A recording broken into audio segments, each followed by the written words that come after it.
Selamat pagi, Shalom Bapak Ibu dan anak-anak yang dikasihi Tuhan. Hari ini 7 Februari 2022, rencana awal kita semua melakukan pembelajaran tatap muka. Tetapi karena kondisi kota Bandar Lampung masih belum aman dari COVID-19, maka kita bertemu melalui jaringan. Saya berharap kita semua dalam keadaan baik dan dapat menjaga kesehatan. Untuk mengawali kegiatan kita hari ini, kita akan dengarkan firman Tuhan. Sebelumnya bersama kita berdoa. Bapa di dalam surga, kami bersyukur atas kebaikan pertolongan Tuhan. Kalau pagi ini kami masih diberi kesehatan dan umur panjang. Kami akan mendengarkan sebagian dari firman-Mu Tuhan. Berbicaralah kepada kami, urapi kami dengan Roh Kudus-Mu sehingga kami mampu memahami dan melakukannya. Di dalam nama Tuhan Yesus kami berdoa dan mengucap syukur. Amin. Kita buka Alkitab kita dari Kejadian 39 ayat 2. Kejadian 39 ayat 2. Tetapi Tuhan menyertai Yusuf sehingga ia menjadi seorang yang selalu berhasil dalam pekerjaannya. Judul renungan pada pagi hari ini, disertai Tuhan. Kembali kita akan mengupas cerita Yusuf yang tidak asing bagi kita semua. Banyak hal sangat buruk menimpa Yusuf, diceburkan ke sumur, dijual oleh kakak-kakaknya, dijadikan budak di Mesir, dipisahkan dari keluarga, dipenjarakan justru karena berbuat baik, dan masih banyak lagi. Dia pasti sangat menderita. Namun tak sepatah pun ia mengeluh, seakan tak ada hal buruk menimpanya, seolah semua baik-baik saja. Yusuf selalu bersikap positif dan menjadi berkat dimanapun ia hadir. Bagaimana Yusuf bisa begitu? Pasti karena sesuatu yang dia yakini dan dia hidupi, bahkan karena sesuatu yang menghidupi dia. Apa itu? Karena Tuhan menyertai. Penyertaan Tuhan menjadi benteng yang membuat Yusuf tak satu hal pun menggoyahkannya. Menjadi sandaran kokoh yang menolong Yusuf tetap tegak meski puting beliung memilin hidupnya. Memang disertai Tuhan tidak membuatnya lepas dari niat jahat saudaranya, tidak menghindarkannya dari menjadi budak, tidak meluputkannya dari fitnah yang menyurukkan atau menjerumuskan ke penjara. Disertai Tuhan tidak membuatnya steril atau bersih dari masalah dan derita. Tetapi penyertaan Tuhan menjadi batu karang yang membuat jiwanya sentosa.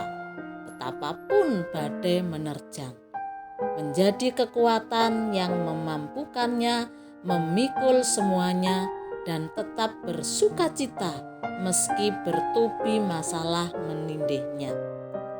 Bapak, Ibu, dan anak-anak yang dikasihi Tuhan, seperti saat ini keadaan yang tidak nyaman kita hadapi, cara belajar yang semestinya sudah bisa dilakukan secara tatap muka.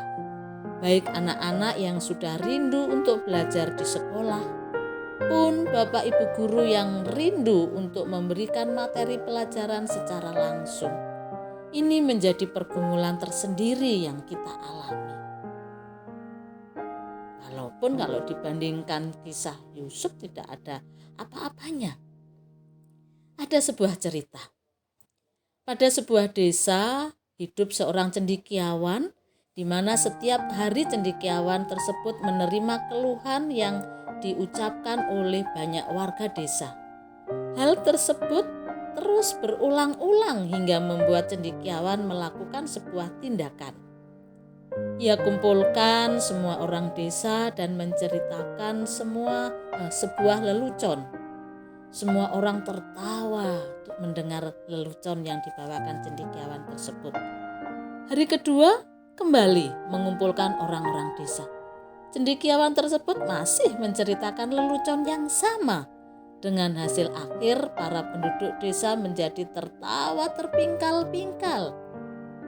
Hari ketiga, cendekiawan kembali menceritakan lelucon yang sama. Namun, respon yang diberikan oleh penduduk desa sedikit berbeda dari 2 hari sebelumnya. Salah satu penduduk desa mulai bertanya, kenapa cendekiawan menceritakan lelucon yang sama?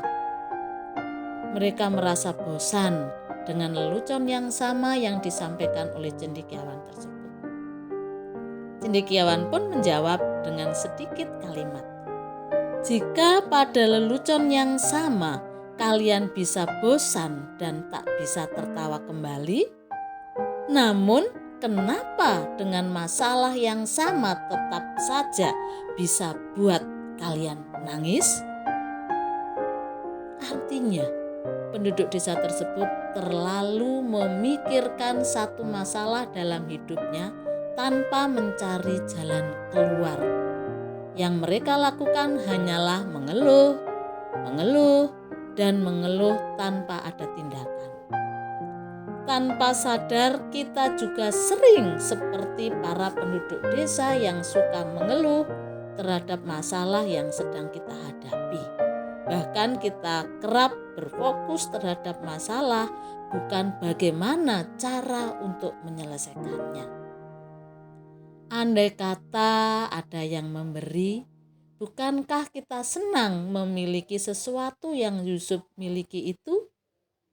Andai kata ada yang menuntun, bukankah kita senang belajar memiliki itu? Atau jangan-jangan kita sebenarnya bisa memohon Tuhan memenuhi hati kita dengan semuanya itu. Biarlah hati kita menjawabnya. Penyertaan Tuhan adalah sandaran kokoh yang membuat kita tetap tegak meski puting beliung memilih hidup kita. Amin. Mari kita berdoa. Sungguh firman-Mu mengingatkan kami Tuhan bahwa Engkau adalah Allah yang hidup dulu, sekarang, dan yang akan datang. Terima kasih untuk penyertaan-Mu, juga pertolongan Tuhan dalam hidup kami, seperti yang Tuhan pernah lakukan terhadap Yusuf. Saat ini kami berdoa untuk keadaan daerah kami yang tentunya berdampak dengan keadaan kami, khususnya dalam kami melakukan pembelajaran.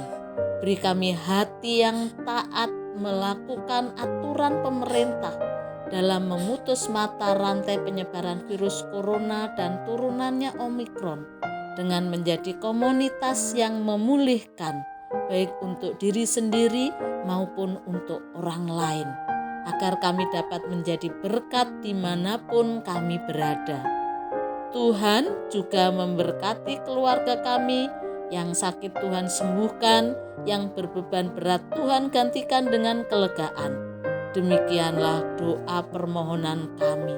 Di dalam nama Tuhan Yesus kami berdoa dan mengucap syukur. Amin. Selamat pagi, selamat beraktivitas, Tuhan memberkati. Shalom.